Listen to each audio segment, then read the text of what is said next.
आता बळीराम भाऊ एवढाच बचावला हो. वक्षस्थळात दूध होतं. मालकांचा पुरा आहे माझा. कोणी केली बाळा दुधाची उत्पत्ती, वाढवी श्रीपती सवे दोन्ही.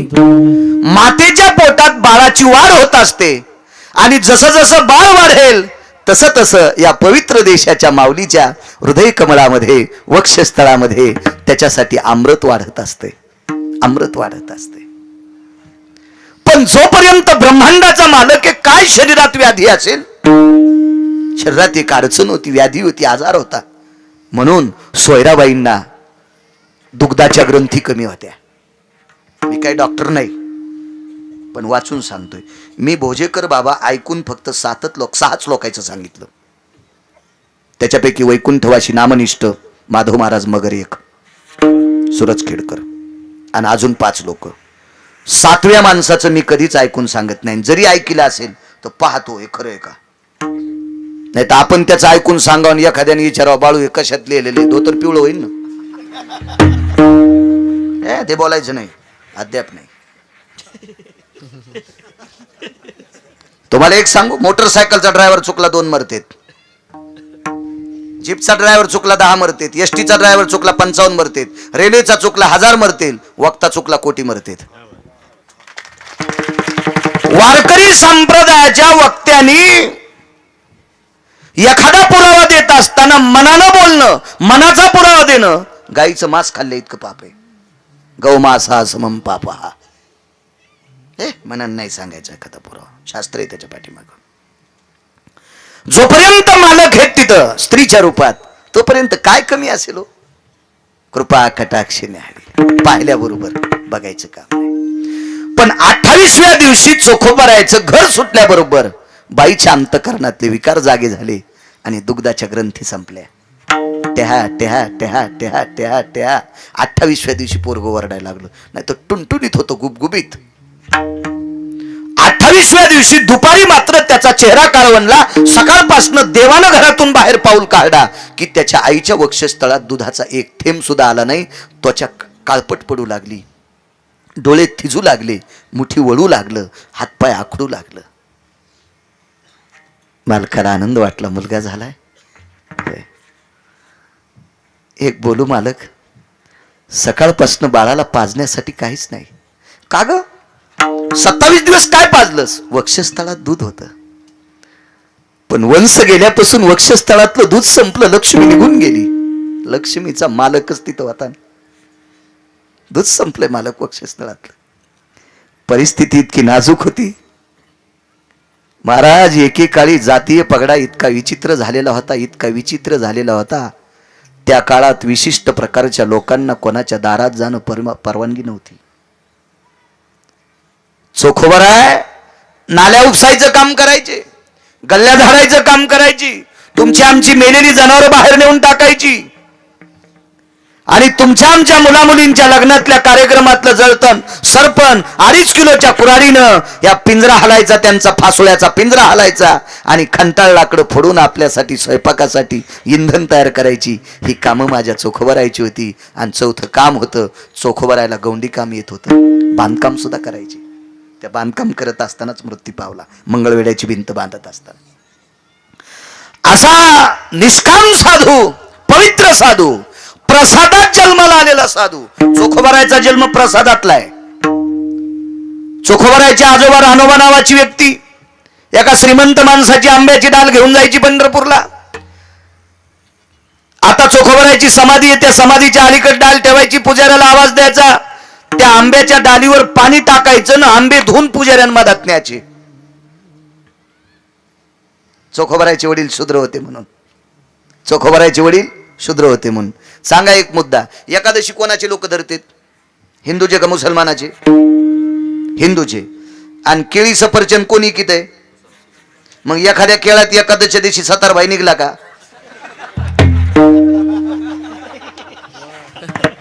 पाहिला का चाऊस मी एखाद्या केळात तुम्ही?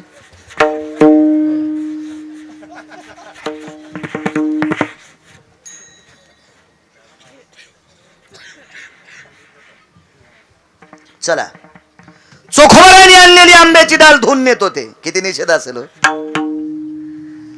पण 35व्या वर्षी चोखोबराच्या वडिलांना आणलेली आंब्याची डाल धुवून होती. 35व्या वर्षी काय मालकात जागरूकता आली.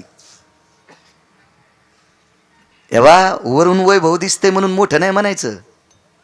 मी मगाशी सांगितलं 1400 रुपयाची बिस्किट कुत्र खाते ते वैभवशाली आहे.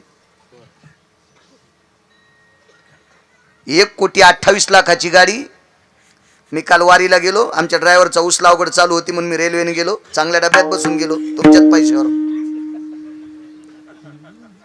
रेल्वेला उतरलो, आमच्या एक जण कोण निरोप कळाला, बाळू महाराज रेल्वे स्टेशनला उतरलेत. मला एक गाडी घ्यायला एक माणूस आला, त्याच्याकडे 1,18,00,000ची गाडी होती. स्टेअरिंगवर तो बसलेला होता आणि त्याच्या सीटवर कुत्र बसलेलं होतं. माझ्यावर प्रेम करणारा डॉक्टर आहे तो, पण त्याच्या सीटवर कुत्र बसलेलं होतं. कुत्र किती नशिबवाळ असन कुत्र. 1,18,00,000च्या गाडीत बसले आणि गिरगावकराला घ्यायला स्टेशनला आले. कुत्र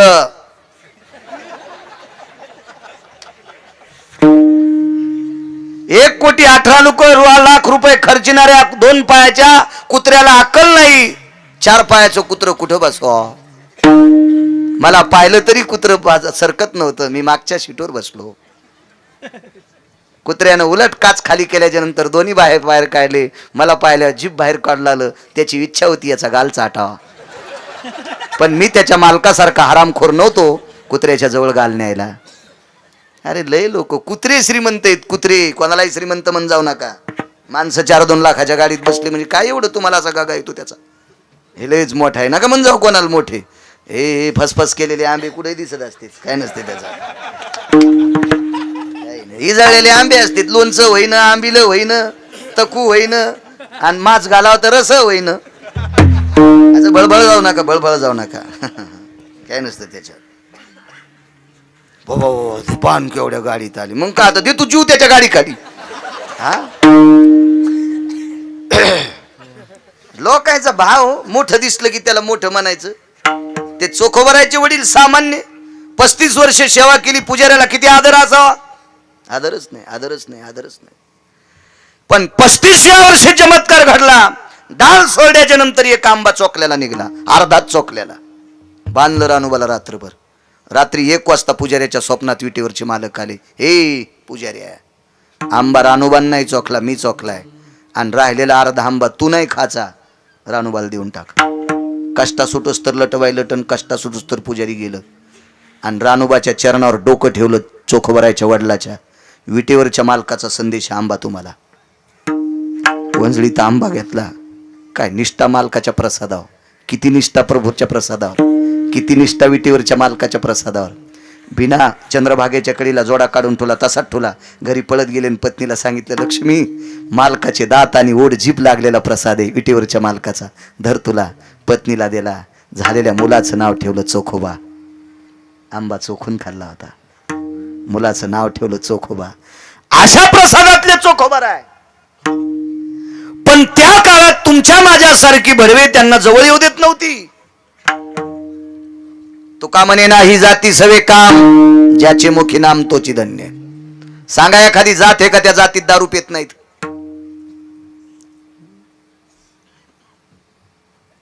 जामदे नावाचं गाव आहे. एखाद्या वेळेस तुम्ही गेला असताल. 2530 मतदान पारधी समाजाचं आहे. पारधी समाजाचं जामदे नावाचं गाव. कृष्णाजी माऊली जायखेडकर प्रसिद्ध महात्मा होऊन गेले खानदेशमध्ये. त्या महात्म्याच्या कृपेने 450 पारधी समाजाची माणसं माळकरी झालीत. 450 लावरं चित्र सशे रानडुकर धरणारे. तिथे किर्लोस्कर नावाचा एक व्यक्ती आहे. तो जामदे ते पंढरपूर दोघं नवरा बायको लॉकडाऊन मध्ये पंढरपूरला पायी. ते म्हणला पाणी पण देऊन गेली लोक.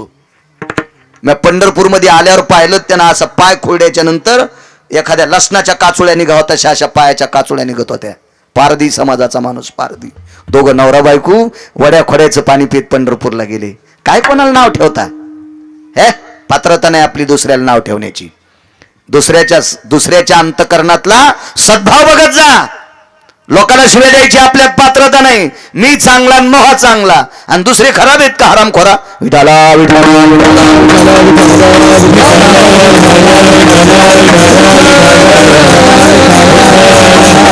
आपल्याला दूध कोणी देऊ शकत नाही. दूध देऊ शकत नाही कोणी. आणि मग दूध आणायचं कुठून? एक वाक्य ऐका, पत्नी किती हुशार होत्या चोखोबरायच्या. त्या म्हणल्या, मालक तुमच्या ताईकडे भरपूर गायी आहेत. निर्मळाबाई, निर्मळा नाव होतं, 450 एकर जमीन. असा पुरावा ऐकिला, त्या बाईच्या बैलगाडीला सोन्याच्या शिवळा होत्या. चोखोबरायच्या मेहुण्याच्या बैलगाडीला सोन्याच्या शिवळा होत्या. योगजण म्हणला, बाळू महाराज कशातलं सांगत असेल? अरे नालाय का, मी जर मया सासरवाडीतलं वर्णन केलं तर तुला डबा उठावा, तू ह्या पोटात डबा उठावा. संतांचं वर्णन केल्यावर काय मुंग्या लागावा? संतांचं वर्णन केल्यावर काय काय मुंग्या लागल्या पाहिजे, आहे का नाही? किती मोठा आदर्शवाद आहे. अहो हे संत आहेत म्हणून आपण आहेत. काही काढतात, वाचायचं दोंग नाही. कशात सापड, तुरीच्या पाट्यात गवसलं. वाचत जाय, वाचत जाय. मला वाचायचा नाद आहे महाराज. मी 250 ग्रंथ वाचिले, 127 बाकीचे पुस्तकं वाचिली. मला वाचायचा नाद आहे. हो, आता चष्मा दिलाय. परवाला मागच्या आठवड्यात नागरेश्वरन आम्ही एका हॉस्पिटलला गेलो होतो. आमचे इंद्रजित सर आहेत, त्यांच्याकडे चांगला जवळचं वाचायचं दिलंय. वाचित राहत असतो. आमचं ड्रायव्हर आजच म्हणलं, तुमचे डोळे लवकर जातील. म्हणलं जाऊ दिन, वाचिता वाचिता. लोकांचे काही पाव पाव चालले, तू काऊन ताण घ्यायला? हे ग्रंथ वाचिता वाचिता जातील. हाय पोरग धरीन माझ्या हाताला, नाही तर तू धरी जाय. तुला 7-8 एकर जमीन नावची करून देतो. म्हातारपणी तू माही काठी धरी जाय. काय ताण आहे त्याला? मला कुठं काय देवीचं तेल देवीला आणि भोते आला घाईला, काय ताण आहे त्याच्यामध्ये? ते म्हणलं काय हरकत नाही. आता झालं नाही, एक वाटाणाची आमची गावकरी येते. तुमच्या बहिणीकडे भरपूर गायी येतात, एखादी गाय आणा. ते चोखोबराय होते. बहिणीला दिपाळीला साडी चोळी देता आली तर देवा, पण बहिणीच्या घरचं खाऊ नये. असा वारकरी संप्रदायामध्ये, पुराणामध्ये, एका पुराणामध्ये 3 श्लोकाचा पुरावा मला सापडला.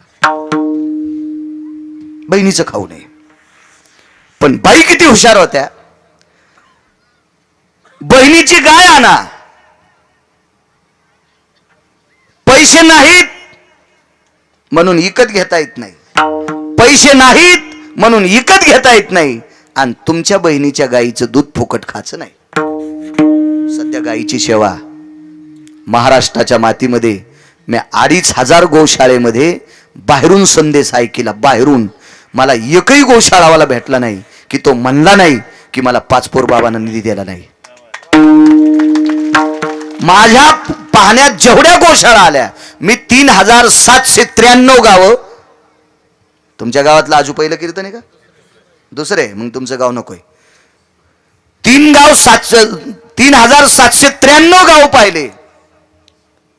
एवढ्या गावात आतापर्यंत जितक्या जितक्या गोशाळा भेटल्या, त्या गोशाळेला आदरणीय पूजनीय सद्गुरू पाचपोर महाराजांनी निधी दिला. त्यांना जे समाजातून प्राप्त झालं, कीर्तनात, रामायणातून, ते सडळ हातानं. मागे एकदा मी गेलो, आमचे पाटील सर आहेत याचे, कर्नाटक मधले. ते म्हणले आमच्या इथं कार्यक्रम केला, नर्मदा परिक्रमा करणाऱ्या लोकांसाठी 30 तेलाचे डबे पाठवले. 30 तेलाचे डबे. नर्मदा परिक्रमा करणाऱ्या काही वारकऱ्यांना रस्त्यात अन्नदान व्हावा म्हणून 30 तेलाचे डबे माझ्या फोनून फोन पे केलं म्हणे. मला देऊत नका पैसे, तिकडे टाका त्या संस्थेला. काय वागणं असेल होय साधूच. गथुडे बांधणारे तर लय पाहिले मी, त्याच्यातला मी पण एक आहे. पण दादा पाटील मी करणार आहे, हसू नका. करणार आहे काहीतरी, करणार आहे तर हसू नका. पण मी ज्या दिवशी करीन त्या दिवशी सांगेल, आधी बोलायचंच नाही. करीन. फक्त तुम्ही सगळ्यांनी मला आशीर्वाद द्या. माझ्या हाताने एक चांगलं काम व्हावा असा तुम्ही मला आशीर्वाद द्या. कारण मला तसा गागा बी नाही, मीच करीन म्हणून. तसं नसतंय. ते गागा आणायचंच नाही, हे सगळं त्याच्या हातात आहे. एका बाई नवऱ्यानं सोन्याच्या तुट्या लावल्या घरात. अर्जुन भाऊ सोन्याच्या तुट्या, पैशावालं होतं ते, सोन्याच्या तुट्या लावल्या. आणि बायको म्हणली मा याच्यातून पाणीच येईन. ते म्हणला येडपटेस काय, वरचा कॉक ढिला कर ना. वरच्या टाकीचा कॉक ढिला केल्यावर त्या तुट्यातून पाणी आलं. तसं या तुटीचा कॉक पंढरपुरात आहे, त्यानं जर बंद करून टाकला तर सकाळी संदेश येईल, गिरगावकर गेला. नाही, तुमचे बी बटणं दाबणार आहेत, तुमचे काही लोखंडाचे नाही तर तर दबनत ना. पण तुमचं एक दिवशी माझ्या मागं दाबणारच आहे ना. लय ना काही करू. त्याच्यामुळं गगा नसोय आपल्याला, त्यानं करून घ्यावं आपल्याकडनं, अशी माझी इच्छा आहे. काम आहे ते करावं, ते देवानं करावं आणि ते तुमच्या सगळ्यांच्या आशीर्वादाने पूर्ण व्हावं, अशी तुमच्याही चरणी प्रार्थना. गाय विकत घ्यायची नाही, पैसे नाहीत, आणि गाईचं दूध फुकट खायचं नाही. चोखोबर आहे म्हणले. कोड्यात कशी बोलायली ऐका ना. गाय आणायची, वासरू आणायचं, आपल्या बाळाला दूध होईल, आणि दूध पिल्याच्या नंतर बाळ मोठं होईल. बाळ मोठं झाल्यावर गाय आणि वासरू तुमच्या ताईची वंशाची परत करू, आणि तुमच्या ताई म्हणतील तोपर्यंत त्या ताईच्या घरचं काम मी करीन. भांडे असतील, धुणी असतील, सडा सारवण असेल, सगळं करीन, सगळं करीन. मग चोखोबर आहे. एक पुरावा आहे त्याच्यासाठी. संसाराचे भय धरोनी मानसी, चोखा मेहून पुरीशी जाता झाला. काय भीती होती संसाराची? लेकरू वाचावा. देवा तुला मागितलं नव्हतं ना, मग दिलंस ना. मारण्यासाठी दिलंस का अपमान करण्यासाठी दिलंस? संसाराचे भय धरोनी मानसी, चोखा मेहून पुरीशी जाता झाला. आणि मेहुणा राजा नावाचं गाव तिथपर्यंत आले. बहिणीने पाहिल्याबरोबर पाय धुवायला पाणी दिलं. शेतातनं मेहुणे आले. घोड्यावरून खाली उतरल्याबरोबर आपल्या बायकोच्या भावाच्या पाया पडले. तर चोखोबर आहे, पाय झाकू लागले फाटक्या धोतरानं. नको म्हणे भाऊजी. तर 450 एकरचा मालक काय म्हणत होता? भोजेकर बाबा, आम्ही फक्त 2 पैशानं मोठे आहेत, आम्ही फक्त 2 पैशानं मोठे आहेत. तुम्ही इतके मोठे आहात, या जगातले किती दिवस वाचवायचे तर कोण्या दिवशी मळ्यात नेऊन फुकायचे, हे ज्याच्या हातात आहे त्याला जगाचा बाप म्हणतात. आणि तो जगाचा बाप तुम्हाला बुक्का लावायला येतोय. इतके मोठे चोखोबर आहे. चोखोबरायचं भजन संपलं की मृदंगाचार्य महाराज विश्वाच्या पाठीवर एकाच व्यक्तीला बुक्का लावला. तो फक्त चोखोबरायला लावला. विटेवरच्या मालकानं बुक्का लावायला येत होते. आणि एवढ्या मोठ्या श्रीमंत माणसाचे पायकात, म्हणून तुमचे पाय धरू द्या, आमचं बरं होईल. याला म्हणतात नातं. बरं का, आपल्याकडं तसं नाही. श्रीमंत पाहुणा आला की मुळवाटी, त्याच्या पोरा सोरायला नोकऱ्या असल्या की मुळवाटी, आणि गरीब पाहुण्याला अ रामा पुढच्या रविवारी बाब्याचं लग्न आहे, ध्यानात हे का नाही? अरे सुंबळ्या तो सांगितलंच नाही ना. गरीबाला फोनवर सांगायला बरं का, आणि मोठ्याला म्हणतो बरं का, बरं का, हाजरी लावा बरं, माझ्या लेकरायला आशीर्वाद द्या बरं का. आणि अशा माणसाला म्हणायला त्यानं बापजी तारात ढकलला होता. फक्त तो पैशावाला आहे म्हणून ते आशीर्वाद, त्याचे आशीर्वाद लागत असतात का सुंबळ्या तुझ्या पोराला? आणि गरीब पाहुणा असला की धनवंताला की सर्व मान्यता आहे जगी. तेव्हा बोलणं लय सोपं असतंय. नाही नाही, आपलं लय मन मोठं आहे. कशाचं मोठं आलंय सुंबळ्या? खपक्या पाहिले की दिसत तू असा लव लव करी तू, आणि गरीब गरीबायला शपटा हानीत नाही, आणि नुसता तोंडान सांग तू लय मोठं मोने. कोणी कोण मोठा आहे तू? विठाला विठाला.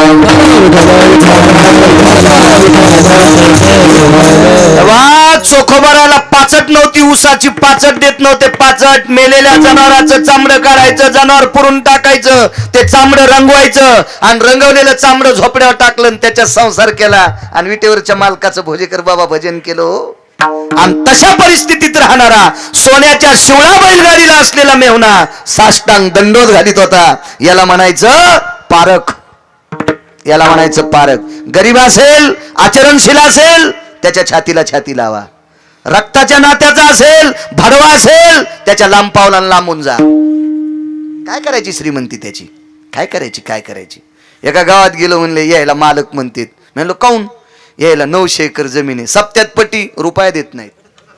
मी म्हणलं तुला पाप लागन, उद्या मालक म्हणशील तर. माझ्या कानाला पण पाप लागत म्हणलं. त्याला मालक म्हणलेलं मला काऊन सांगितलंस? जमीन 900 एकर आणि सप्त्याला रुपया देत नाही, आणि त्याला अख्खं गाव मालक म्हणते. गावालाच हाणायला पाहिजे. रुपया देणं सप्त्याला, आणि त्याला मालक म्हणाले. एक जणाच्या पलंगाला सोन्याच्या इटा म्हणले, त्याच्या पलंगाला सोन्याच्या इटा, आणि बाप मंदिरात बसला भीक मागत. काय करायचं? देऊतले मालक मायबापाची सेवा करणाऱ्याच्या पाया पडतात. नमो तया माता पित्याचे पालन, आणि नमो त्या वचन सत्यवदे. खरं बोलणाऱ्याच्या आणि आई वडिलाची सेवा करणाऱ्याच्या तुकोबराया पाया पडतात. चला, दर्शन घेतलं. मागा वाटत नव्हतं हो भोजेकर बाबा, पण बहिणीनं काय विचारलं? बैसोनी एकांत पुषे गुजमात, वहिनी शमवंत आहेत की. ह्या अभंगाचं पुढचं कडवं आहे. संसाराचे भय धरुनी मानसी, चोखा मेऊन पुरीशी जाता झाला. त्याच्या पुढे बघा, बैसोनी एकांत पुषे गुजमात, वहिनी शमवंत आहेत की. त्या बाईची वाणी किती श्रीमंत असावा. तिनं बाप कुशाले, वडील आई वडील वारले होते. भाऊ दादा तू खुशाल आहेस का, दादा तू हे लेकरं खुशाल आहेत का, हे नाही विचारलं. वहिनी क्षमवंत आहेत की, क्षमवंत म्हणजे खुशाल, दादा वहिनी खुशाल आहेत का. म्हणून भावजायाला सांगतो, सुनायला सांगतो, तुम्हाला जर माहेरात वजन पाहिजे असेल तर भावजाईला जीव लावा.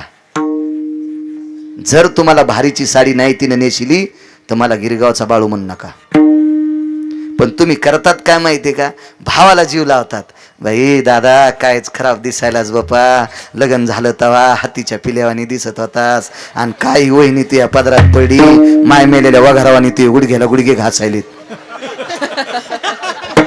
आणि ही दोरकी दिवाळीहून वापस जाताना भाऊ म्हणला मी जालन्याहून साडी आणतो. नका, घरातल्या का फुकून द्याच्यात का, सनकातलीच नेशिली. तुम्हाला जर भारीची साडी पाहिजे असेल ना तर एक औषध घ्या गिरगावकराकडून. बस स्टँडवर भाऊजाईचा भाऊ होता, त्याच्या पायात एकच बूट होता. सख्या भावाच्या बायकोचा भाऊ, भाऊजाईचाच भाऊ ना, एकच बूट होता. म्हणजे काऊन हरपिला असेल ते हे सगळ्याला कळत आहे. पण ते बस स्टँडला भेटल्याच्या नंतर माहेरात गेल्यावर म्हणायचं, वहिनी तुमचे दादा भेटले होते बाई, आमच्या दोन्ही लेकराला बघितल्याबरोबर त्यानं 2 बिस्किटचे पुढे हिच्याकूनच 50 घेतले प्याला, हिच्याकूनच 50 रुपये प्याल घेतले. पण इतकंच म्हणायचं, वहिनी तुमचे दादा जालन्याच्या बस स्टॉपला भेटले बाई, कायच तुमच्या दादाचा स्वभाव आहे वहिनी, बाई आमचे लेकरं पाहिल्याबरोबर 2 बिस्किटचे पुढे आणले, मला एकादशी आणल्या असल्यामुळं केळीचं डझन आणलं, बाई कायच तुमच्या माहेरातली वागणूक आहे. बाईनं लगेच संध्याकाळच्याला पुरण शिजिलं. तिला माहित होता आपला भाऊ किती बदमाश आहे, पण वर्णन स्तुती कोणाला बी आवडती हो, स्तुती आवडती कोणाला बी. हो, सासायला जर दुधाचा चहा पाहिजे असेल तर इतकंच म्हणायचं. सून माहेरावून आली की इतकंच म्हणायचं, द्वारकाबाई या ना, या द्वारकाबाई या, वत्साबाई या, सावित्रा येईन ग. तिघी जणी बसल्या, पाहन बाई काल सुनबाई आल्या, काय पीस आणला चांदण्यावानी चमकायला चंद्राच्या, तेजावानी काय बुट्टे आहेत बाई, बघा ना पीस, दुधाचा चहा घेऊन येते. पण ह्या मथाड्या इतक्या जिबा यायच्या रंगल्या,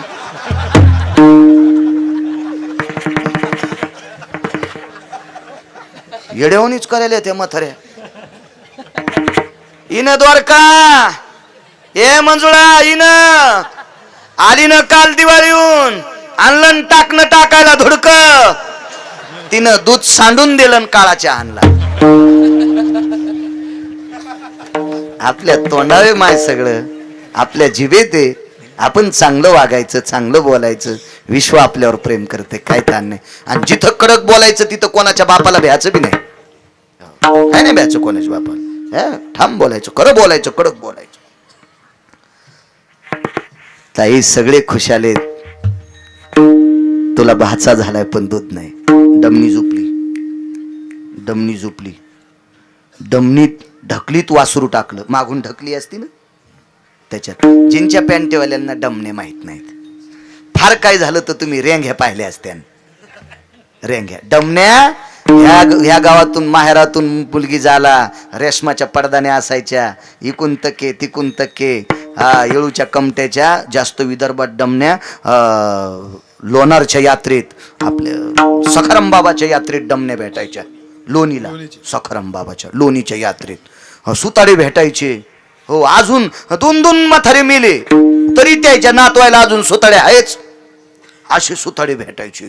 तिथं लय अशा चांगल्या वस्तू भेटायच्या, डमण्या, जुन्या गाड्या, अशा त्या काठ्या गिठ्या, असं थाट वैभवशाली वस्तू भेटायच्या.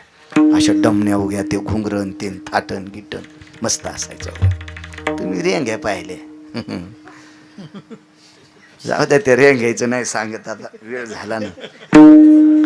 आणि मग काय झालं, त्या ढकलीत वासरू पाठीमाग गाय बांधली, चोखवरायला मधात घेतलं, गाडी हाकायला मेव्हणे बसले. आणि बुलढाणा जिल्ह्यातून मंगळवेढ्याला गाडी आली. आल्याबरोबर पाहिलं वासरू, टवटवीत वासरू गाय. दया सांगतोय, बायकोनं सांगितलं मालक आतापर्यंत मुलानं धीर धरलाय, पण एक काम करा, दूध लवकर काढा, वेगात सांगतोय. आणि मग चोखवराने वासरू सोडलं. गाय दूध कोणासाठी देते? वासरासाठी. आपण वासराला पाजित होत का? शेळी कोणासाठी दूध देते? मसड कोणासाठी देते? वगारासाठी. म्हशीवालेली माणसं हुशार हो. हाल्या जर झाला ना तर पहिल्या दिवसाचं 3 दिवसाचं दूध फुल पाजित येत. त्या दुधानं ते मरत. ते मेलं की त्याच्या पोटातलं चट काढी ते साळीचं तणस मधात घालीत, त्याच्या पायाला अशा खुट्या लावित आणि म्हशी पुढे उभं करतात आणि त्याला हरभऱ्याच्या डाळीचं पीठ. ती येडपट मसड त्याला चाटल्या बी पाना सोडीती. म्हशी असतात. गाईत आणि म्हशीतले फरक बदल तुम्ही अजून बी लक्षात घ्या. गाय नदीला पाणी पिली तर पाणी पेतीन, चारा खाती. मसड पाणी बी पेतीन, शेण तिथं टाकती. कोणाच्याच जीवनात म्हशी येऊ नये.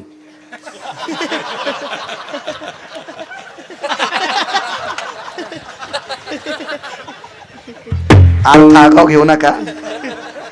शक्यतो सगळ्यांच्या जीवनात गायी यावा, म्हशी येऊ नये. लय पिळे घेतात म्हशी. काय सांगू लागलो? आमच्या इथं एक माणूस, महाराज नाव सांगत नाही, तुमच्या जरा जवळचा होता आणि पुन्हा कॅमेरेवाल्याने इस्तू लागत ना ते ऐकले मला गावात गेले कीच काळी फोडायचं माहिती त्याचे नातू. असा माणूस होता. म्हशीचं दूध काढताना, म्हशीचं असो गाईचं असो, दूध काढताना सड कोरडं झालं की खालचं दूध लावावं लागतं का नाही बकिटातलं, ते दूध नव्हता लाईत. म्हणजे दूध उडन म्हणून ते तोंडातलंच पाणी लावायचं. मी कवात त्याच्या इथं चहा नाही प्याला.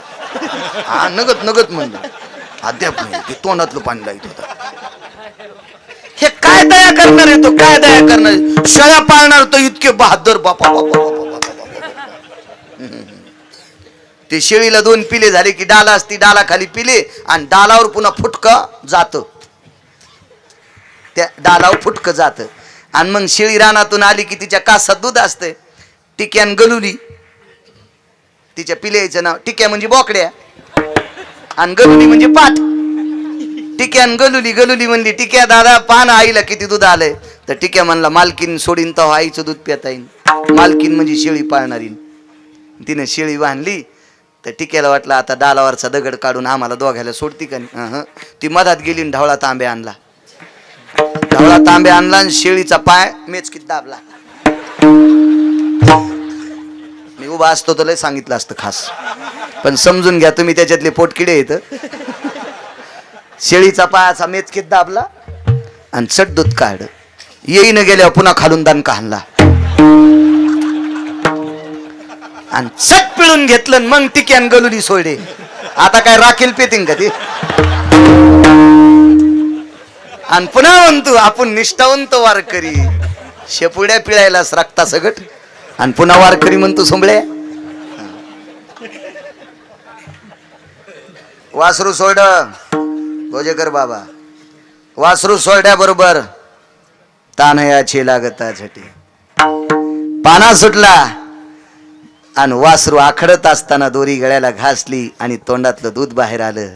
कळकळ कळकळ अंतकरण तुटलं. देवा, अरे आपल्या लेकराच्या वाचण्यासाठी गाईनं पाळलेलं वासरू तिच्या लेकराला दूर करून आपण आपल्या लेकरासाठी दूध वासरू सोडून दिलं आणि बायकोला सांगितलं त्यानं दिलंय, वाचायचं का मारायचं ते ठरीन, पण वासराला आखडून दूध नाही काढीत. शेवटी कसं वाचलं तो भाग पुढचा आहे. पण इतकी दया ज्याच्या अंत करण्यात साधू म्हणावी ताई ऐशिया विढोबार खुमार.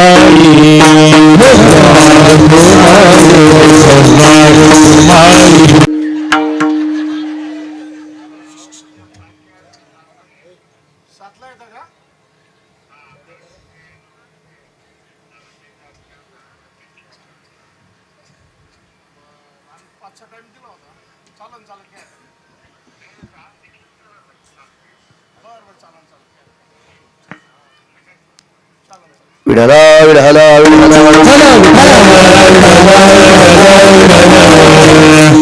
ए आजू तुला कीर्तनानं पुरस्कार भेटलाय. मग माळी घाला तुम्ही. मोठं केलंय तुम्हाला. विदेशातनं पुरस्कार भेटलाय तुम्हाला कॅमेरेवाल्याला. माळी घालायच्या माळी त्याच्यानंतर.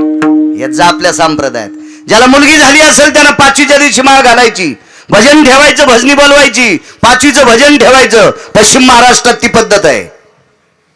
कालांतरानं ती मुलगी माळकरी होईल. 14 कलेक्टर माळकरी. आता 14 कलेक्टर मुली आणि मुलं, 14 कलेक्टर 14 भारताचे माळकरी आहेत. माळकरी माळकरी. जिल्हा ताब्यात असतो, त्यांच्या प्रांत ताब्यात असतो, तरी ते माळकरी आहेत. अरे माळ घातलेल्या वानरांनी आखे जनावर खाल्लेल्या राक्षसाला मारलं. माळकरी वानरांनी आखी जनावर खाणाऱ्या राक्षसांना मारलं, आणि बंधी जनावर खाणाऱ्या राक्षसांनी एकाही वानराला नाही मारलं. इतकी शाकाहारात ताकद आहे, इतकी शाकाहारात ताकद आहे. आपल्या भारताचा पवित्र आहार, आपल्या भारताचं धान्य तपाशीत असताना विदेशातल्या लोकांची कॅशेट गुंडाळती. कॅशेट काय या भारतातलं सकस अन्न, 18 बहार वनस्पती, एवढी पात्रता आहे या अन्नामध्ये. चला, आईसाहेब अत्यंत सामान्य जीर्ण एक जरा संपन्न माथारीचं रूप घेतलंय. तुकोबरायच्या दारात सकाळी तुकोबराय स्नाना करता इंद्रायणीकडे निघाले.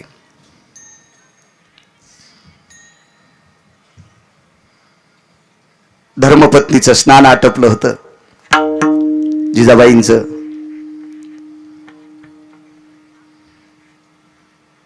स्नान आटपल्याच्या नंतर आतली आत कणगीत बसल्या, ज्याला तुम्ही बाथरूम म्हणता. कणिक होती, कणिक. पिवळ येल नावाचा एक वेल असतो, त्याची कणिक केलेली. तिला एकीकडे छिद्र केलेलं, त्याच्यात दगड टेकलेला. एक फुटका माठ होता मध्ये स्नाना करता. एक बाजू जर या कुळाची सांगायची झाली तर यांची श्रीमंती मोजण्यासाठी ब्रह्मदेवाचे 4 तोंड शांत बसत होते, आणि गरिबी सांगण्यासाठी सुद्धा ब्रह्मदेवाचे 8 डोळे थांबत होते. इतकी गरिबी बी तुकोबरायांनी पाहिली, आणि एवढी श्रीमंती बी तुकोबरायांनी पाहिली. एवढे मोठे व्यासंग होता तुकोबरायांचा. संतांना आपलंच म्हणा. बऱ्याच लोकांना वाटते श्रीमंत माणसानं खांद्यावर हात टाकला की मो लय चांगलं, आणि तू ते कोणाला श्रीमंत म्हणायला? तू ज्याला श्रीमंत म्हणतो ते 8व्या दिवशी मेलं ना. या खालच्या सगळ्या श्रीमंतांना कधी मारायचंय? ज्याच्या हातात आहे त्याला संत आणि देव म्हणतात, त्यांना मोठं म्हणत जा. कोणालाही मोठं म्हणी जाऊ नका. जो आपण मोठे व्हावा असं ज्याच्या मनात भाव आहे त्याला मोठं म्हणायचं, कोणालाही मोठं म्हणायचं नाही. झाडाखाली ऊस लावा, 4 कांड्याशिवाय कांडे येत नाहीत. झाडाखाली ऊस लावा, 4 टिपऱ्याशिवाय टिपरू येत नाही. झाडाखाली सोयाबीन लावा, 15 दिवस पाऊस नाही पडू द्या, वाळत नाही, शेंग लागतच नाही. झाडाखाली कापूस लावा, पाऊस महिनाभर नाही पडू द्या, वाळत नाही, बोंड लागतच नाही. मोठाले झाड बारकाल्याला मोठं होऊच देत नाहीत. आणि तुम्ही याला बी टाळ्याच वाजायले. अरे जी झाड बारकाल्याला मोठं होऊ देत नाहीत त्या हरामखोर झाडाचे बुटाडे उचलू नका. सर्वसामान्य मोठा व्हावा असं ज्या मोठ्याला वाटतंय त्याच्या चपला बुट उचला, आणि ते वाटणारी फक्त संत आहेत. ती वाटणारी फक्त संत आहेत. तसा दृष्टिकोन असणारी फक्त संत आहेत. बाईसाहेब कणगीत बसल्या, लुगडं आतली आत पिळलं आणि कणगीच्या भोवताल वाळू घातले. 22-23 मिनिटं कणगीत बसायचे, आणि लुगडं येडवाकडं वाळल्याच्या नंतर मधली नेसायचे, आणि मग बाहेर यायचे. आता जीनच्या पॅन्टीवाल्यांना भोजेकर बाबा आणि टिकल्या लावणाऱ्या नवीन तडीच्या 20-20 घंट्याला साडी बदलणाऱ्या मुलींना ही गोष्ट सांगितल्यावर यांना वाटत असेल गिरगावकराच्या गोळ्या संपल्यात. पण एक लक्षात ठेवा, मी डोळ्यांनी पाहिली, संध्याकाळची जेवण झाल्याच्या नंतर घरातली माणसं दिवा विझून झोपत होती. राखेलचा दिवा विझून झोपत होती. या दिव्यातलं तेल आपल्याला उद्याच्याला कामी यावा, इतक्या परिस्थित्या पाहिलेली माणसं. एक सांगू तुम्हाला,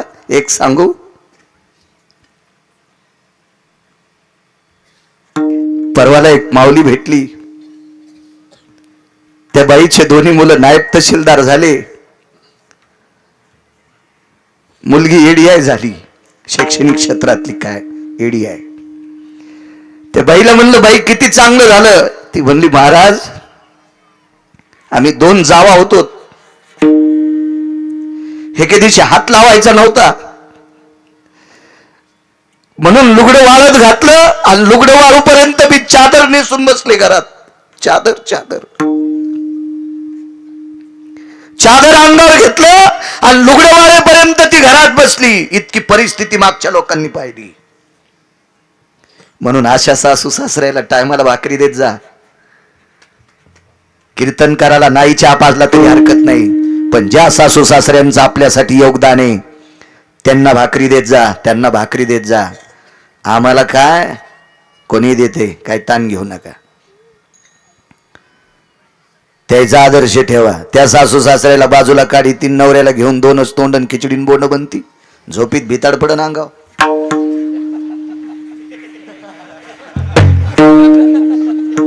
महाराज आल्यावर काजून बदाम टाकून दूध देतील, नवरा चहा कर म्हणल्यावर सकाळीच प्यालता ना. हे अशी बाई ज्या भागात आहे त्या भागात पाऊस पडत नसतो. वागणं सर्वात मोठा परमार्थ आहे, देखावा नाही. आपल्या संप्रदायात आचरणाला किंमत आहे, देखाव्याला किंमत नाही. वागण्याला किंमत आहे, दाखविण्याला आणि बोलण्याला नाही. लुगडं वाळत होतं, आतमध्ये आईसाहेब बसलेले आहेत. जिजाबाई श्रीमंत पुण्याच्या आबाजी गुळव्यांची मुलगी, ज्या बाईच्या वडिलाकडे 1425 गडी होते. 1425 1425 गडी ऊसात काम करायला होते. 3600 एकर ऊस होता, 3600 एकर ऊस. एवढ्या श्रीमंताची मुलगी एका लुगड्यावर. तुकोबरा इंद्रायणीच्या स्नानाकरता निघाले. साधू म्हणायचं कोणाला? तेवढ्या अवकाशात चांदण्याच्या प्रकाशात बाहेर बाई बसलेली. तिला काय करता येत नाही. तिनं 10 मिनिटात वाऱ्याला आदेश दिला, शीतम वायुर्वेगे स्ततेवच. वाऱ्याला सांगितलं असं बारीकसं वारं सोड की ज्याला शीत म्हणतात. आज कसं थंड हवा आली अशी थंडी सोड. कुडकुड कुडकुड कुडकुड कुडकुड करीत आई साहेब तिथे बसलेले आहेत, जगाची मालकीने. तुकोबराने विचारलं, माय कोण? म्हातारी. कुठून आले? फिरत फिरत आले दादा. बाई मधात बसा ना. नाही दादा, निघायचे पुढे. काय काम आहे बाईसाहेब? बाईसाहेब म्हणले तुकोबराय, काय काम आहे माय? दादा अंगावरचे वस्त्र 2-3 जाग्यावर फाटलेत रे. अंधारात कसं बस अंग झाकून बसले. दिवसभर फिरताना समाजात फिरत असताना थोडी लाज वाटती. याच्याकरता एखादं लुगडं दे ना, एखादं लुगडं दे ना मला, एखादं लुगडं दे ना. काय संकट असेल तुकोबरायकडं. पत्नीला एकच लुगडं होतं. ते लुगडं कणगीवर वाळत घातलेलं होतं. त्या लुगड्याच्या आतमध्ये धर्मपत्नी बसलेल्या होत्या, जिजाबाई. आबाजींची कन्या जिजाबाई बसलेल्या आहेत.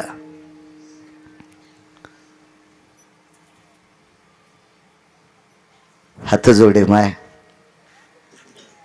आमच्याकडे तुम्हाला देण्यासाठी लुगडं नाहीये. लक्ष्मी आहे ती, लक्ष्मी पंढरपुरातली मालकीनी. हे वाळत घातलेलं लुगडं कोणाचं आहे? इतक्या जोरात नसेल बोलली, तुम्हाला ऐकू येण्यासाठी मी म्हणालो. हे वाळत घातलेलं लुगडं कोणाचं आहे रे? माझ्या बायकोचं आहे, माझ्या पत्नीचं आहे. बर बर बर, ठीक आहे. खांद्यावर धोत्राचा सरका टाकलेला होता. निमस्ती काढून ठेवलेली होती. निमस्ती म्हणजे बनेल. चांदण्याच्या प्रकाशामध्ये तुकोबरायच्या गळ्यातली तुळशीची कंठी अशी चमचम चमचम चमकत होती. तुळशीची माळ होती. रात्रीच्या भजनात लागलेला बुक्का अजून जशाला तसा कपाळावर होता. गळ्यातली माळ तुळशीचीच का हो? कोणी विचारायला माहितीये? लक्ष्मी. तुमच्या गळ्यातली माळ तुळशीचीच आहे का? होय. आपल्या कपाळाला बुक्का आहे, आपण वारकरी आहात का? होय होय होय. देऊ नका लुगडं, देऊ नका. पण बायकोचं लुगडं दारात वाळत असताना आमच्याकडं लुगडं नाही म्हणता. निदान गळ्यात माळ आहे याचं भान ठेवा. कोण म्हणायला माहितीये? लक्ष्मी. लक्ष्मी. पण रूप सामान्य का? जर्जर जर्जर म्हातारीचं रूप आहे, म्हातारीचं रूप आहे. तुकोबरायच्या अंतकरणाला बाण लागावा असा शब्द लागला. बापरे. पण सांगावं कसं? जे लुगडं वाळताना या म्हातारीला दिसायले ते तेवढंच लुगडं नेसल्याशिवाय पत्नीला बाहेर येता येत नाही. ते लुगडं नेसल्याशिवाय त्या कणगीतून कळायची नाही कणिंग. त्या बाथरूम मध्ये धर्मपत्नीला बाहेर येता येणार नाही, बाहेर येता येणार नाही. हे त्या म्हातारीला कसं सांगावं? बरं, न सांगता लुगडं द्यावा तर पत्नीची काय परिस्थिती होईल हे डोक्यात आणा ना. काय अवस्था होईल, काय अवस्था होईल. तुकोबराय पुढे सरकत असताना तिनं गळ्यातल्या तुळशीच्या माळीचा आणि बुक्क्याचा विषय काढला. वारकरी संप्रदायाचा मुद्दा मांडला. दया जिथून सुरू होती त्याला संप्रदाय म्हणतात. काय म्हणतील आपली पूर्वज? काय बाईनं अंतःकरणाला हात घातलाय आणि लुगडं द्यावं तर पत्नीनं काय नेसावं, नाही द्यावं तर ही माळेपर्यंत आली. तुकोबरायची 2 पावलं वापस गेले आणि तुकोबराय आपल्या पत्नीच्या वाळत घातलेल्या लुगड्यापाशी हात नेत असताना लुगड्याच्या जवळ हात गेला आणि संदिशी हात खाली पडला. पुरुषार्थाचं कर्तव्य टोकात जागं होत होतं. आपण हे लुगडं दिल्याच्या नंतर दोघांच्या मधातला अंतरपट अग्नीच्या सोयऱ्या धायऱ्याच्या साक्षीनं सुटलाय आणि त्या पत्नीला उघडं ठेवण्याची पतीला काय अधिकार शक्ती आहे? कुठं पुरुषार्थ चाललाय आपला? म्हणून लुगड्याच्या जवळ गेलेला हात खाली आला आणि नाही द्यावं तर दारातली माथाडी वारकरी संप्रदायापर्यंत पोचली. गळ्यातल्या तुळशीच्या माळेपर्यंत, कपाळाच्या बुक्क्यापर्यंत पोचली. काय करावं नेमकं? पुनश्च एकदा हात जवळ गेला, पुनश्च हात खाली सुटला. मोठ्या माणसांना रडता येत नसतं सज्जनांनो. अधिकारी माणसांना रडता येत नसते. अधिकारी माणसांचे डोळे रडत नसतेत. अधिकारी लोकांचं अंतकरण रडत असते. अंतकरण. तुकोबरायचं अंतकरण चलबिचल होत होतं. देवा, उभ्या आयुष्यात एवढ्या पुरुषार्थाने बापदादी वागलीत, मी सुद्धा वागलोय. आणि आज दारात आलेल्या एका पवित्र देशातल्या स्त्रीची आबरू झाकण्यासाठी तिने वस्त्र मागावं आणि तिची आबरू झाकण्यासाठी वस्त्र देण्यासाठी माझ्याकडे नसावं. का देवा अशी परिस्थिती? का ही एखाद्या बलाढ्य श्रीमंताच्या घरी का गेली नसावा? माझी परीक्षा पाहण्यासाठी माझ्या दारात ही का आली असावा? मनाने विचार केला. पण ते तुकोबराय होते सज्जनांनो. साधू कोणाला म्हणायचा याच्यावर सांगतोय. ते तुकोबराय होते. तुकोबरायच्या एक लक्षात आलं. आजूबाजूच्या परिसरात चांदण्याचा प्रकाश होता. आजूबाजूच्या परिसरात चांदण्याचा प्रकाश होता, पण अंगावर फाटकी आणि जीर्ण लुगडा असलेल्या बाईच्या बाजूला चांदण्याचं आगळं वेगळं तेच चमकत होतं. याच्यावरून लक्षात घेतलं, ही बाई अनन्य साधारण महत्वपूर्ण असावी. ही माऊली अनन्य साधारण महत्वपूर्ण असावी, ही सामान्य स्त्री नसावी. पण पुन्हा विचार केला, एवढ्या मोठ्या अनन्य साधारण महत्वाकांक्षातली असलेली स्त्री या अवस्थेत आपल्या सामान्य माणसाच्या दारात तरी काय यावी? एक मन हे बोलत होतं, दुसरं मन विचार करीत होतं, हिला जर अधिकारी समजून आपण लुगडं द्यावं तर आपल्या पत्नीने काय नेसावं? डोळे बंद केली आणि डोळे बंद करून मन घट्ट केलं, हृदयावर दगड ठेवला आणि लुगडं धरलं आणि लुगडं ओढलं आणि त्या स्त्रीच्या हातात दिलं. नेसा माय, नेसा नेसा. अरे तुकोबरायने एकदा वळून त्या म्हातारीकडे नाही बघितलं. त्या कणगीमध्ये बसलेल्या आपल्या धर्मपत्नीला आता बाहेर कसं यावं याचा विचार तुकोबराय करत असतो. देवा सांभाळ रे, सांभाळ देवा. द्रौपदीला घरातली लोक उघड करीत होती रे. द्रौपदीला रक्ताच्या नात्यातली लोक उघडी करीत होती रे. पण तिला उघडे होऊ नये याच्याकरता तू वस्त्र झालास. कौरवे पांचाळी सभे माझी आणली, वस्त्र हरणे वस्त्र कैशी झाली माऊली. देवा माझ्यासाठी तेवढे लुगडे पाठवू नकोस रे. पण ज्या श्रद्धेने जिच्या आधी माझ्या मधातला अंतरपट बाजूला सरकला. लालनात पालयंते भार्या तारणात नैव पालयंते. पत्नीचं पालन हे लालनात करायचं असतं रे देवा. मग तिच्या अंगाला वस्त्र मिळावं इतकं एखादं पाठव. टपटप डोळ्यातून पाणी पडत होतं. पुढे सरकले आणि मागच्या स्त्रीने आवाज दिला, तुकोबराय, तुकोबराय, तुकोबराय. हा शब्द आल्याबरोबर पाठीमाग वळून पाहिलं. म्हातारी नव्हती सज्जनांनो, ती विटेवरची मालकी नव्हती. ती विटेवरची मालकी नव्हती. विटेवरची मालकी साष्टांग दंडवत विटेवरच्या मालकीनीच्या चरणावर घातला. फार दिवसाच्या नंतर नातू घरी आल्याच्या नंतर 80-90 वर्षाची आजी मोठ्या श्रद्धेने आपल्या नातवाच्या गालावून हात फिरवती, त्याच्या हजारो पटीनं घोड अशा प्रकारचा तात्विक सात्विक सकुशल घोड अशा कोमल हाताचा स्पर्श तुकोबारायच्या गालावून पडला. आज कळालं तुकोबाराय तुमची महती किती आहे. मी ती पाहण्यासाठी आले. दृष्टांत संपला. कसलाही विचार न करता दारातल्या म्हातारी जांग झाकावं ही दया दाखवत असताना स्वतःच्या पत्नीचं लुगडं दान करावा ही दया ज्याच्याकडे त्यालाच पहिलं करू. सर्वभूती दया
संपला का? माळेन तुमच्या घरात नाही. तुम्ही असं म्हणा ना 10-15 मिनिटं वाढवा, पण नाही म्हणू नका. नाही का आहे की नाही देश गवानकर? एक पुरावा सांगतो चला. साऊंड सिस्टीम छान आहे. सत्संग साऊंड सिस्टीम अकोला. बापू तुला गजानन महाराजाचा आशीर्वाद आहे. अरे सध्या ज्ञानोबराय तुकोबारायच्या नंतर सगळ्यात वारकरी संप्रदायाचं काम कोणी जोमानं करीत असेल तर महाराष्ट्राच्या मातीत सद्गुरू गजानन बाबा. वारकरी संप्रदायाचं तितकं मोठं काम दादा पाटील एकही संस्थान करीत नाही. ते फक्त शेगाव करतंय. भजनाला सतरंजी, भजनासाठी टाळ, चांगल्या सुरेल गायकासाठी पेटी, पखवाद, वाटेल ते असे अहो दिंडी घेऊन गेल्याच्या नंतर कपडे इधर 2-2.5 महिन्याला वारीला जात असतो. जशी पंढरपूरच्या 4 वाऱ्या करतो तशा इकडच्या पण 4 वाऱ्या करतो. मला ते आवड. तिथल्या कणाकणात पांडुरंग नाचतंय, विटेवरचा मालक नाचते. तिकडचं वारं लाभलंय तुला जरसं चांगलंय. नाही माळकरी आहेच ना, जळाला असताच ना माळ नसल्यावर. इतकं सोपं आहे का? अर्जाबाईला कुकू आहे तिला सवाशीन म्हणत असते. डोरलं घातलं 3 छटाकाचं कुकू नाही तिला कोण आहे म्हणील. मी येडा आहे का तुला चोंबाळायला भांगाऱ्या भोंगाऱ्याला? मला का तुला पोरगी द्यायची का तू मग पोराला करायची? तू माझ्या पक्वा द्यायला, माझ्या गायकायला, माझ्या कीर्तन करायला आवाज देतो म्हणून तुला चोंबाळाय राहिला. तमाशात लय नाचायलेत. विठाला विठाला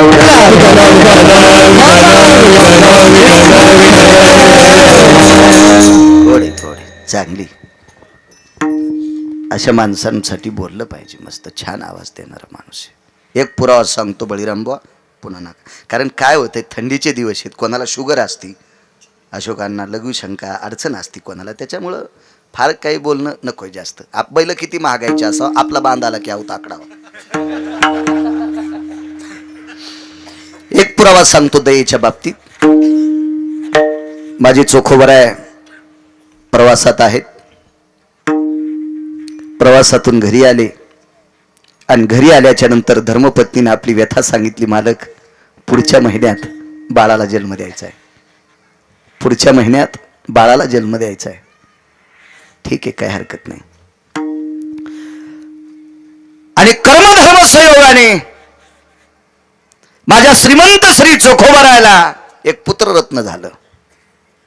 त्या मुलाचं नाव ठेवलं कर्ममेळा. दया सांगतोय, दया कशाला म्हणायची, कर्ममेळा, कर्ममेळा. किती अधिकारी पोरग होतं, रूपानं सुंदर होतं म्हणून नाही, गुणानं सुंदर असा. या बा रूपानं बेसरामाची फुलं पण चांगली दिसतात. भोजेकर बाबा, रूपानं बेसरामाची फुलं सुद्धा चांगली दिसतात. महाराजाच्या भोवताल हरामखोर पण येडे घालतात, म्हणजे ते चांगले असतात असं डोकं लावायचं नाही. काय नसते ते, अद्याप नाही. फुलं कोणती चांगली, केतकीचे पुष्प सुढाळ रूपे पण पूजा पात्र कोण शिकारी त्याची.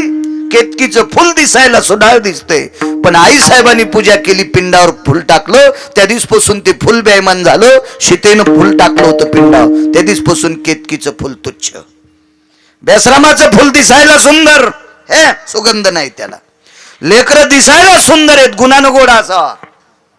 माझ्या चोखोबराला झालेला मुलगा गुणानं किती गोड होता. उपजताची कर्ममेळा आणि वाचे विठ्ठल सावळा. गुणाला किंमत आहे. यावा महाराज श्रीमंत किती, त्याच्यापेक्षा वारकऱ्याचे नियम किती पाळी तू, त्याला महाराज म्हणायचं. श्रीमंत तमाशातले कोणते कमी येत, कोणते कमी आहेत तमाशातले लोक. लय वैभवात असलं म्हणजे त्याला महाराज म्हणत असते. 16 लाखाचं जनरेटर तुमच्या तालुक्यात शेतकऱ्याला कोणाला आहे? आहे का अर्जुन भाऊ?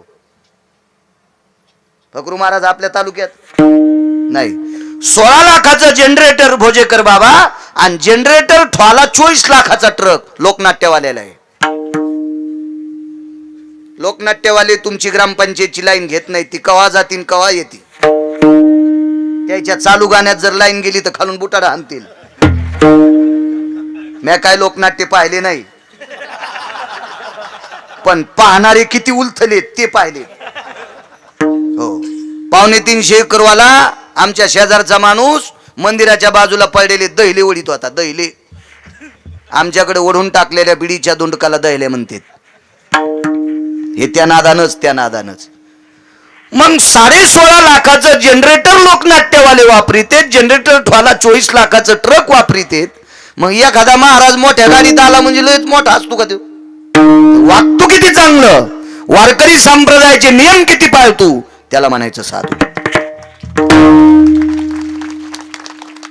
तुम्हाला एक सांगू का, महाराष्ट्रात एकूण एकाच्या टिंगला करते. मी दुसऱ्या राज्यातला एक साधू पाहिला, 2327 कोटीची प्रॉपर्टी, 2327 कोटीची प्रॉपर्टी एकट्याच बाबाच्या नावाने.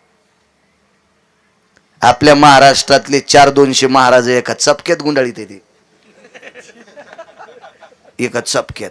पण आपल्याकडे झालंय काय माहितीये, चमच्याभर पाणी म्हणला समुद्राला आंघोळ घालायचं. तू तोंड धुई ना, तू एक दात धुणं होतो का पाय चमच्याभर पाण्यात, आणि काय समुद्राला आंघोळ घाली तू. हे आपल्याकडे खपल्या काढायचा नाद लागला लोकायला, असे खपले आणि बळबळ नाही पाहिजे कशावर, अद्याप नाही. मला नाही माना वाटत. उपजताची कर्ममेळा वाचे विठ्ठल सावळा. झालेलं पोरग त्याच्या जिभेच्या शेंड्यावर रामकृष्ण नामाचा ध्वनी येत होता. इतकं सात्विक पोरग झालं. या पोराला नाव घालण्यासाठी माझ्या विटेवरच्या मालकानं साडी नेसली. वारकरी संप्रदाय साडी नेसणाऱ्याला निषेध मानतोय. वारकरी संप्रदाय साडी लुगडं नेसणाऱ्याला निषेध मानतोय. निषेध. रिकामी जागा, नाचे जो कोंबडा तो तो सप्तजन्मी हिजडा. गिरगावकरांचं वाक्य नाही, माझ्या संप्रदायातल्या अष्टादश मालकांपैकी एका मालकाचं वाक्य आहे.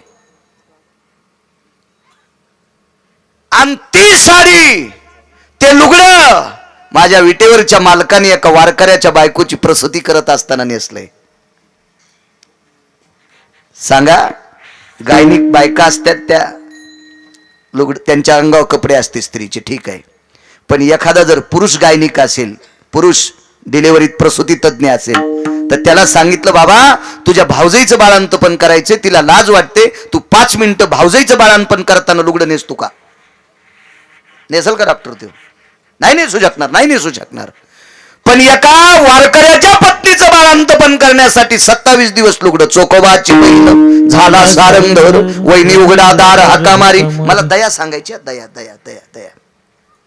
27 दिवस बाळंते धुतले, 28व्या दिवशी आईसाहेब निघून गेल्या, सकाळीच निघल्या. चोखोबराय घरी आले, आईसाहेब निघून गेल्या जायच्या अगोदरच. सोयरा, बाळाचा आवाज येतोय. होय मालक. कोण आलत बाळणपणाला? भाई तुम्हाला माहित नाही, मला वाटलं तुम्हीच निरोप द्यालता का? वंश आलत्या ना. वंशाचं गाव कुठे माहिती? बुलढाणा जिल्ह्यात मेवना राजा नावाचं गाव. त्या मेवना राजात माझ्या चोखोबरायच्या बहीण राहत होत्या निर्मळा. आता फक्त चोखोबरायचं मंदिर राहिले, आणि ते मंदिर करण्यासाठी महाराष्ट्रातला एक तत्वनिष्ठ वारकरी, माझे मी ज्यांना अंतकरण मानतो असे आदरणीय पूजनीय वंदनीय सद्गुरू पाचपोर बाबा त्या मंदिरासाठी फार झटतात, फार झटतात. शासनानं 4.5 कोटीचा निधी दिलाय, पण तिथलं प्रशासन तिथं ढवळाढवळ करायला. इतकं अंतकरणात प्रेम आहे. परवाला डॉक्टर हुशे साहेबांकडे आम्ही जेवायला होतो. इथं येवारे बाबांच्या आश्रमावर कथा होती त्यांची. मलाही आमंत्रण जेवण्याचं, त्यांनाही तिथं आम्ही डॉक्टर हुशे साहेबांकडे जेवायला बसलो. डोळ्यातून पाणी आलं पाचपर बाबांच्या. महाराज, मला वाटतं मी आहे तोपर्यंत चोखोबरायचं मंदिर व्हावं, मी आहे तोपर्यंत चोखोबरायचं मंदिर व्हावं. या महाराष्ट्राच्या मातीतला ब्रह्मचारी माणूस तो पाहिलाय की ज्यानं इथं कीर्तन केल्याच्या नंतर घरापर्यंत पाकिट जात नाही. ज्या महात्म्याने रामकथा केल्याच्या नंतर त्या रामकथेचा मंडप काढायच्या अगोदर पाकिट कोणीतरी गोशाळेला जाते, अशा महाराष्ट्रातला एक वारकरी सद्गुरू पाचपोर बाबा. मला चोखोबरायमुळे त्यांची आठवण झाली.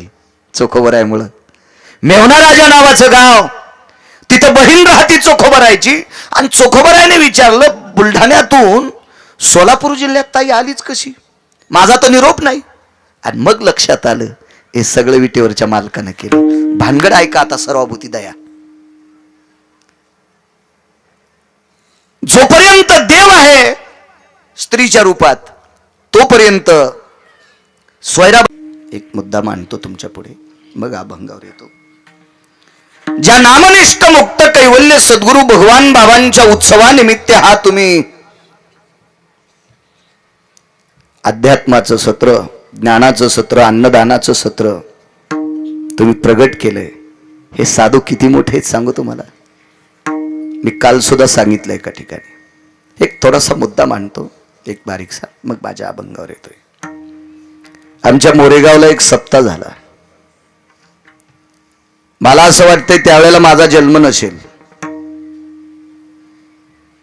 पण ती सप्ताह सांगणारी माणसं अजूनही 4-2 आहेत. माझ्या गाडीचा चालक आहे, त्याच्या गावी वामन महाराज म्हणून एक प्रसिद्ध व्यक्ती होऊन गेले. ते सद्गुरू भगवान बाबांचे शिष्य होते. भगवान बाबांच्या सानिध्यातून त्यांच्या हाताचा नारळ सप्ताहासाठी त्यांनी आणला. मोरेगावच्या वाळवंटात तो सप्ताह झाला. फार दिवस मारुतीरायाच्या मंदिरात नारळ बांधलेलं होतं, पण योग लागणं कसा करावा. सामान्य वारकरी, निष्ठावंत वारकरी, निष्ठानिष्ठी नाही, अत्यंत निष्ठावंत असे वामन महाराज ब्राह्मण गावचे, मोरेगावच्या बाजूला छोटस गाव आहे, तिथले होते ते.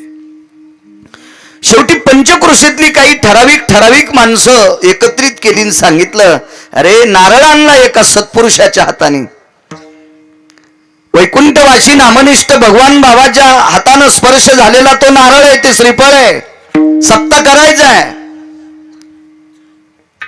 कालांतराने नामनिष्ठ वैकुंठवासी सद्गुरु भगवान बाबा ब्रह्मांडाच्या मालकाच्या सानिध्यात विलीन झाले.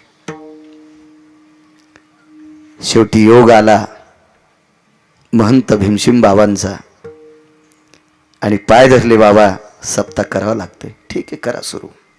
मोरेगावच्या वाळवंटात जागा निवडली. दुधनेचं पात्र आहे, फार मोठी दुधना नावाची नदी पात्र आहे, आणि त्या पात्रात उन्हाळ्याचे दिवस भोजेकर बाबा सप्त्याचं आयोजन केलं.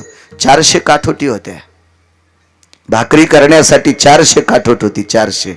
आता टिकल्यावाल्यांना काठोट कळणार नाही. पराती आल्या ना, काठोटी इकल्या काय काय बायानं, काय इचून निघू लागले का त्याच्यात? काय काय झालं तर मलाही कळालं नाही. ते ज्या बाईने इकली तिला काही सांगता येत नाही, ज्यानं घेतली मला तो सापडला नाही. मी त्याला विचारणार होतो, अरे जगात नाना प्रकारचे किमती लाकडं येतं, हे सोडून तो काठोटीच का घ्यायला? पण मला ते सापडच नाही.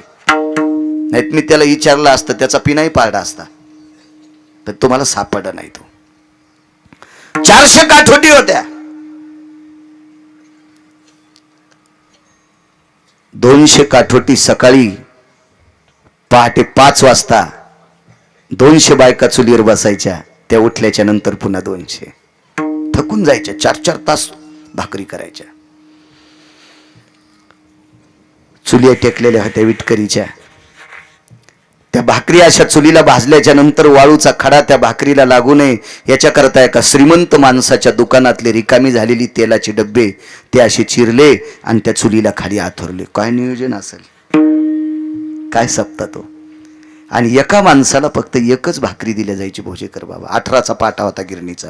1.5 महिन्यापासून ज्वारी दळणं सुरू होती. 1.5 महिन्यापासून फक्त ज्वारीचं पीठ किती क्विंटल लागलंय हे पालकर नावाच्या व्यक्तीला माहित होतं. ते पालकर सरपंच होते मोरेगावचे.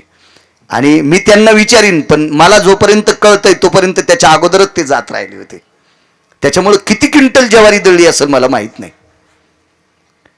पण त्या सप्त्याचं महत्व माऊली अण्णा चट्टे आणि सुभानबुवा गिरी ते जात राहिले. सुभानबुवा गिरी, पण आता माऊली अण्णा चट्टे त्यांनी मला सांगितलं होतं, इतका मोठा सप्ताह झाला, आम्ही चांगले टणक होतो म्हणे त्या सप्त्यात.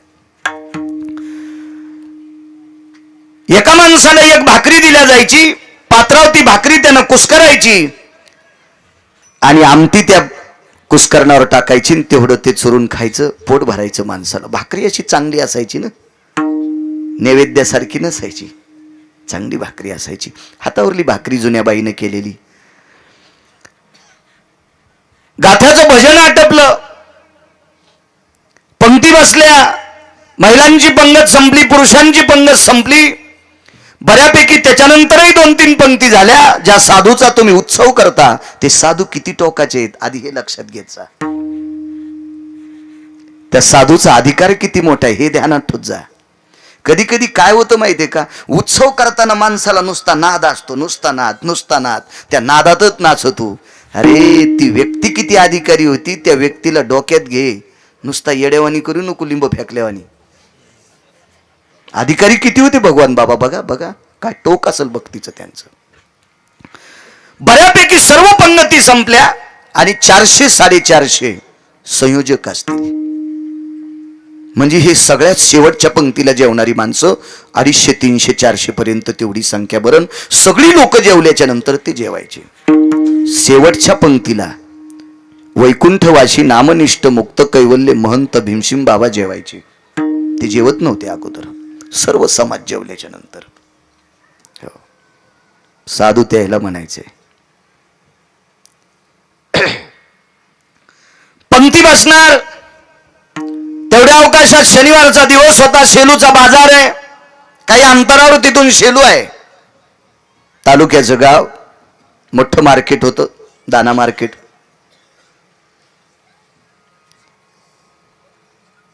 लवकर बीट आटपलं आणि जेवढा काम करणारा हमाल तोलाई ही सगळी जी लोक होती, याच्यातली काही लोक, काही दुसरी, अजून काही, त्यांनी विचार केला, चला मोठा सप्ताह चालू आहे, आपण प्रसाद घ्यायला त्या सप्त्यात जाऊ.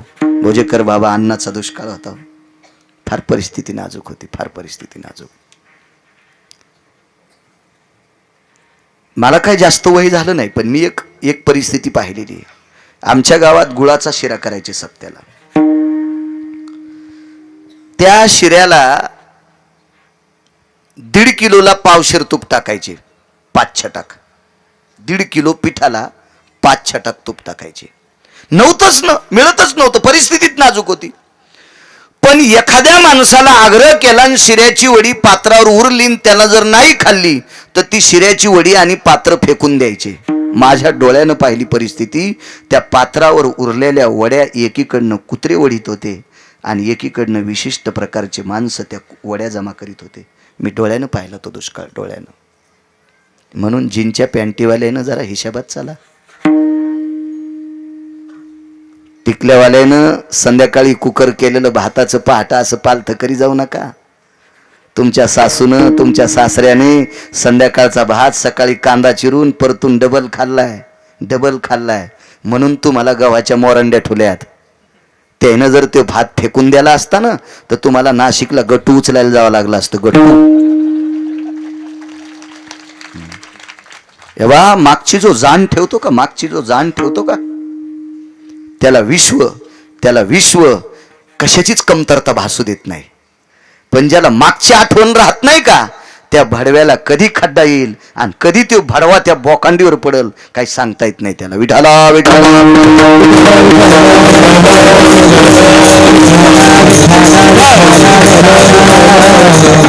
पात्र पुसून खात होती माणसं, पुसून. काय मोठाल्याच्या लग्नात बेचवय आता. अहो मोत्यासारखा चमकणारा मोतीचूरचा लाडू 2-2, 3-3 जशाला तसे डस्टबिन मध्ये जाते. येऊ नये तो दुष्काळ. माझ्या वाणीत ताकद नाही, माझी वाणी अपवित्र बी नाही, पण मागच्या सारखा दुष्काळ येऊ नये लक्षात घ्यायच्या करता अन्नावर प्रेम करा. जगातलं सर्वात मोठं टोक काय असेल तर अन्न आहे. 5 क्विंटल सोनं 10 क्विंटल चांदी असेल तर चांदीच्या भाकरीन सोन्याचं पिठलं खाता येत नसते. या गव्हा ज्वारीच्याच भाकरी खावा लागणार आहेत म्हणून त्याच्यावर इतकं मस्तड्यासारखं करू नये माणसानं. असो, ही 700-800 लोक उतरलेली पाहिल्याच्या नंतर एका स्वयंसेवकाने नामनिष्ठ सद्गुरू भीमसिंग बाबांना सांगितलं, बाबा 700-800 लोक खाली उतरायले दुधनेच्या कडेहून. अरे पाहिलं असं, उन्हाळ्याचे दिवस होते, बरीच लोक येतात रे. वा वा वा. हे स्वयंपाक घरापाशी किती भाकरी येत रे. या सगळ्या केलेल्या भाकरी पत्राचा मंडप केलेला होता, खालीचे केळीचे पानं आथरलेले होते आणि त्याच्यावर सगळ्या भाकरी टाकायच्या आणि त्या ढिगल्यावरल्या उचलून एक एक वाढायची. पण पाहला गेल्याच्या नंतर शाबीत भाकर भोजेकर बाबा एकही नव्हती, बंदी भाकरी एकही नव्हती. ज्या साधूचा उत्सव करता ते माझे सद्गुरू भगवान बाबा किती मोठे आहेत, नुसतं ऐका, कळल तुम्हाला, कळल किती मोठे आहेत, किती अधिकारी आहेत. एकही भाकरी शाबूत नाही. सगळ्या बायका स्वयंपाक करून आपापल्या ठिकाणी, कारण तिथं काही एवढी सुविधा नव्हती राहण्याची. गावात गेल्या असतील, मंडप जांभळीच्या याच्या पानाचा दिलेला होता, आंब्याच्या याचा दिलेला होता, तापलेली वाळू होती, भयानक उन्हाळा होता. आता पुन्हा एवढ्या दुपारी चुली पेटवायच्या, पुन्हा गावातून गिरणीतून पीठ आणायचं, कसं शक्य आहे ते. बाबांनी सांगितलं, भीमसिंग बाबांनी, अरे शाबूत भाकरी एक सुद्धा नाही.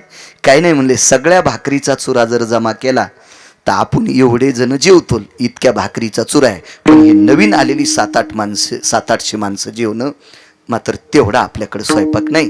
2 पातेले आमटीचे भरलेले इथं, वरण सुद्धा नव्हतं. कोणी एखाद्यानं वांगे आणले त्या वरणात टाकायची, गोबी आणली त्या वरणात टाकायची, काय आणलं असेल, मेथी आणली असेल त्या वरणात टाकायची, कांदे चिरून त्या वरणात टाकायचे, गाजर आणले असतील त्याच्यात टाकायचे. हे सगळं मिळून त्याचं कालवण केलं जायचं. पुरलं पाहिजे ना. आताच्या सारखा पैशाचा सुकाळ थोडा होता त्या काळात.